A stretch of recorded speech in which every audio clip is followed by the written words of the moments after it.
말씀은 디도서 말씀입니다. 앞으로 3일간 디도서 말씀을 함께 묵상할 텐데 디도서 말씀 1장 1절부터 16절 말씀 저 여러분이 한 절씩 교독했으면 좋겠습니다.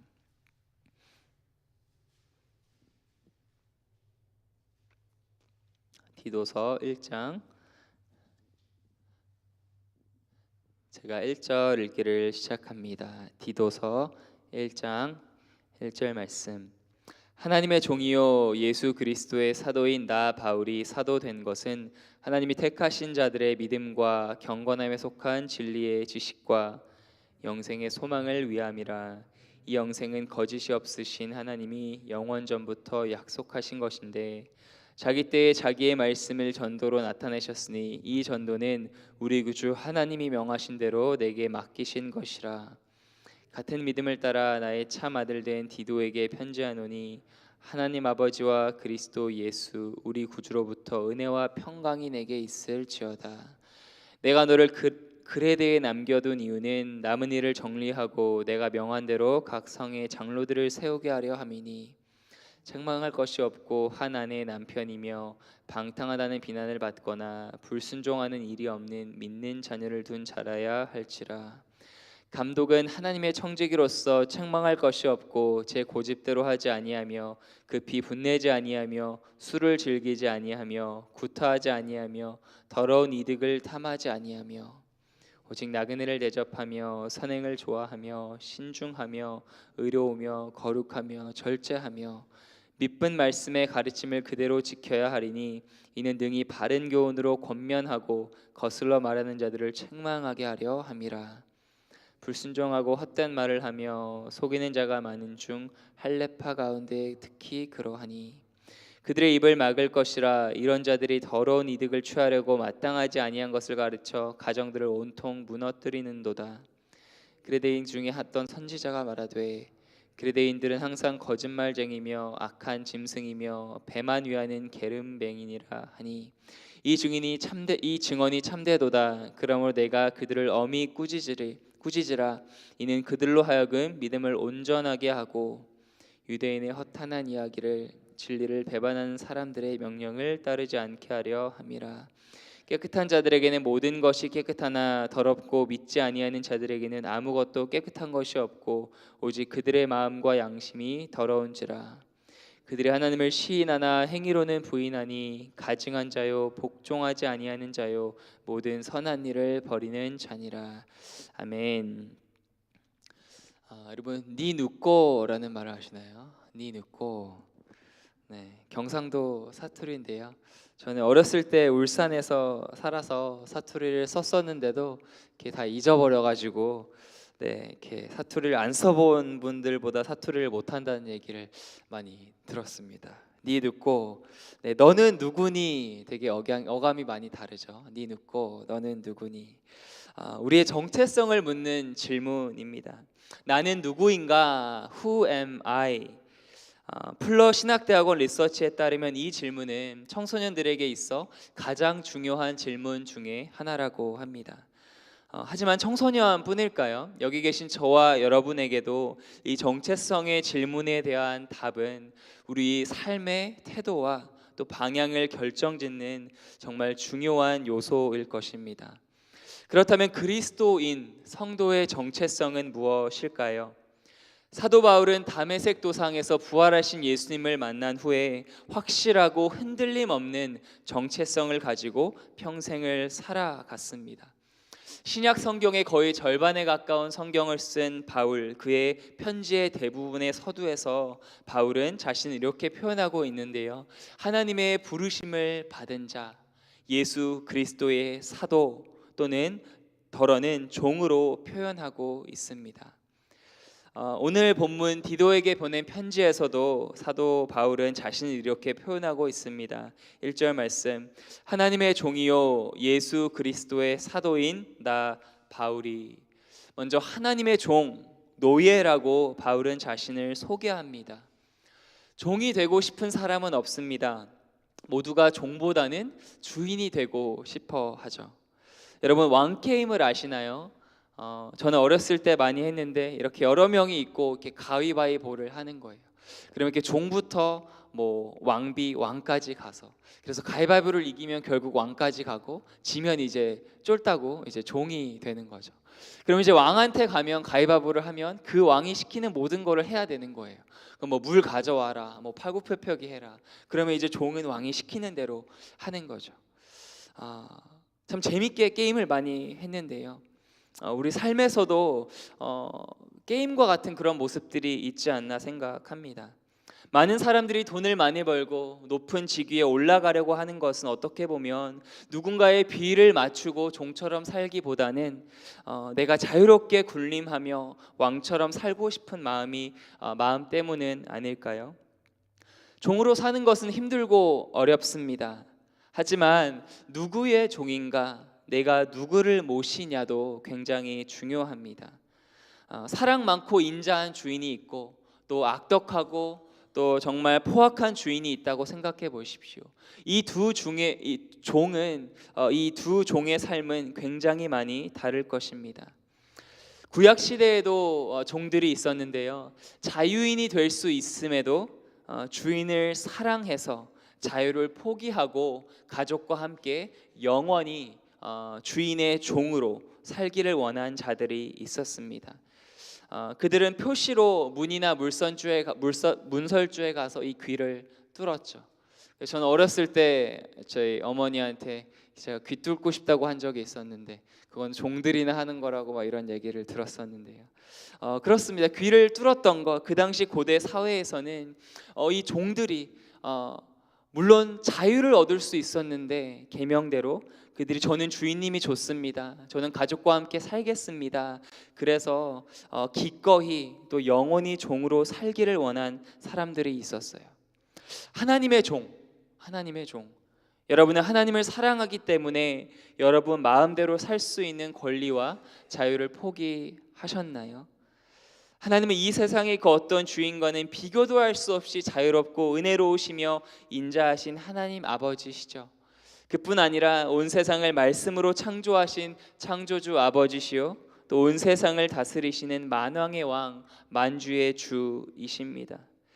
그래서 그분의 종으로 산다는 것은 놀라운 명예요 특권입니다. 구약시대 인물들, 특별히 하나님께 귀하게 쓰임받는 모세와 다윗과 엘리야와 같은 사람들은 여호와의 종이라고 불림을 받았습니다. 그것은 놀라운 특권이었어요. 종이라고 해서 나는 참 낮은 사람이고 나는 자유가 없고 그런 것이 아니라 나의 주인님을 섬길 수 있는 놀라운 특권이었죠. 여러분은 하나님의 종, 하나님의 소유임을 알고 계십니까? 바울은 평생 이 사실을 잊지 않았습니다. 바울은 또한 자신을 예수 그리스도의 사도라고 표현합니다. 사도는 보냄받은 자, 사절, 메신저 또는 에이전트를 의미합니다. 바울은 예수님이 자신을 부르시고 자신을 보내셨다라는 것을 확신했어요. 여러분도 믿으십니까? 예수님께서 여러분을 부르시고 또 보내셨다라는 것을 말입니다. 그런데 그 부르심과 보내심의 목적이 무엇입니까? 1절, 2절 다시 한번 보시면 하나님의 종이요 예수 그리스도의 사도인 나 바울이 사도 된 것은 하나님이 택하신 자들의 믿음과 경건함에 속한 진리의 지식과 영생의 소망을 위함이라.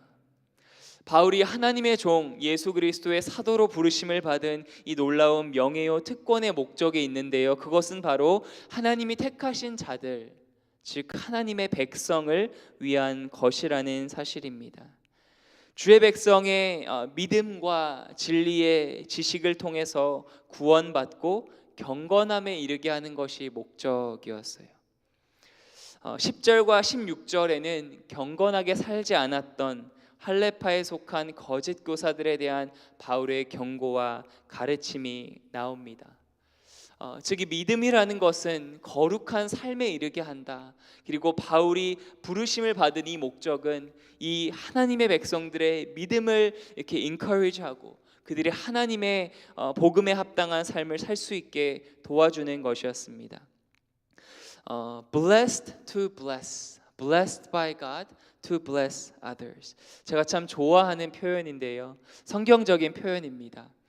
아브라함 또 이스라엘 백성이 하나님께 복을 받은 이유가 무엇이었습니까? 그냥 그들이 복을 받고 잘 먹고 잘 살라는 게 아니었죠. 그들이 복을 받아서 주변 사람들에게 온 세계와 열방에게 복을 나눠 주라는 것이었습니다. 그리스도인은 하나님께 받은 복을 다른 사람에게 유통하는 사람입니다. 사도 바울이 사도로 하나님의 종으로 부름받은 그 목적이 하나님 백성의 믿음과 또 삶이었다면 그가 사도가 된 이유 또 사역의 동기가 있는데요. 그것은 영생의 소망이었습니다. 소망은 미래에 일어날 일에 대한 확신입니다. 바울은 영생을 확신했어요. 그가 사도로 부름받고 사도로 살아가고 사역을 했던 그 근거와 이유가 바로 이 영생이었습니다. 여러분은 영생을 믿으십니까? 이 영생이 여러분에게 소망을 주시나요? 이 영생은 바울이 얘기하기로 거짓이 없으신 하나님이 영원 전부터 약속하셨다. 그러니까 영원 전부터 하나님께서는 우리에게 영생을 주시고자 계획하시고 기획하시고 생각하셨습니다. 그리고 3절에 하나님의 때에 그 영생의 약속을 하나님의 때에 복음 선포를 통해서 실현하셨다고 말하고 있습니다. 우리는 바로 그 시대를 살아가고 있죠. 하나님의 영생이 예수 그리스도를 통해서 오늘날 우리가 그것을 받고 평생 누리며 살아갈 수 있는 선물을 하나님께서 주셨습니다. 3절 이 전도는 우리 구주, 여기서 구주는 Savior, 구원자를 말합니다. 우리 구주 하나님이 명하신 대로 내게 맡기신 것이라. 하나님만이 우리의 구원자 되십니다. 우리는 오직 하나님의 은혜로 구원받죠. 지금은 은혜 받을 만한 때요, 구원의 날입니다. 이를 위해서 5절부터 9절 말씀에 나오는데 시간이 없어서 참 좋은 말씀들 뒤에 많지만 깊게 나누지는 못하지만 이를 위해서 정말 하나하나 그 퀄리피케이션, 충성되고 신실한 장로와 직분자가 필요한 것입니다. 그냥 직분자를 세우기 위해 필요한 것이 아니라 정말 이 은혜의 때에 더 많은 이들이 구원을 받고 구원자 하나님을 알 수 있도록 직분자를 세우는 것이죠. 그리고 4절 같은 믿음을 따라 나의 참 아들 된 디도에게 편지하노니 하나님 아버지와 그리스도 예수 우리 구주로부터 은혜와 평강이 내게 있을지어다. 같은 믿음을 따라 나의 참 아들 된 디도, 이 표현이 참 아름답습니다. 성경이 말하는 믿음, 예수님을 믿는 같은 믿음을 가졌다는 것은 영적인 가족이 되었다는 것이죠. 참 아들, 참 딸, 부모, 형제가 되었다는 것입니다. 여러분, 우리는 주님 안에서 한 가족임을 믿으십니까? 제가 베델교회에서 정말 감사하고 좋은 것은 어르신 또 권사님들 또 장로님들 집사님들이 많으신 거예요. 어찌나 사랑이 많으시고 믿음의 본을 보여주시는지요. 하지만 그뿐 아니라 정말 어린 자녀들, 저희 예준이가 이제 코비드 베이비로 태어나고 그 이후로 정말 많은 베이비들이 또 태어났는데요. 참 어르신들부터 이 어린 아이들에 이르기까지 온 세대가 어우러지는 것, 또 한어 회중과 영어 회중이 함께 가는 것, 이것이 바로 교회의 모습입니다. 바울은 편지의 서문을 이렇게 마무리합니다. 하나님 아버지와 그리스도 예수 우리 구주로부터 은혜와 평강이 내게 있을지어다. 디도는 참 어려운 사역지 그레데 섬으로 부르심을 받았습니다. 바울은 이 사랑하는 동역자 아들 같은 디도를 그 그레데 섬에 남겨두면서 마음으로 또 짠한 마음이 있었을 것이고 그를 위해 많이 기도했을 것입니다. 근데 그의 어려운 사역, 새롭게 장로들을 세우고 또 이 많은 거짓 교사들, 참 이 초대교회를 흔들어 놓는 거짓 교사들, 이 이단들의 가르침으로부터 교회를 지키는 일을 가능하게 한 것이 무엇이었을까요? 바로 다름 아닌 주님의 은혜와 평강이었습니다. 그래서 성부, 성자, 성령 하나님의 은혜와 평강이 오늘 하루 또 6월 한 달 저와 여러분의 삶을 지키고 이끄시기를 주님의 이름으로 또한 축원드립니다. 하나님 감사합니다. 오늘 말씀을 통해서 또 우리에게 말씀을 들려주심에 감사합니다. 주님의 은혜를 우리에게 주셨습니다. 하나님 그 은혜에 합당한 삶을 살게 하시고 무엇보다 주님의 은혜와 평강을 우리에게 충만하게 허락하여 주셔서 이번 한 달 정말 하나님께 부름받은 자로서 복음에 합당한 삶을 살아가며 또 주님께 받은 복을 유통하는 삶을 살아가게 하여 주시옵소서. 감사드리며 살아계신 예수님의 이름으로 기도드립니다. 아멘.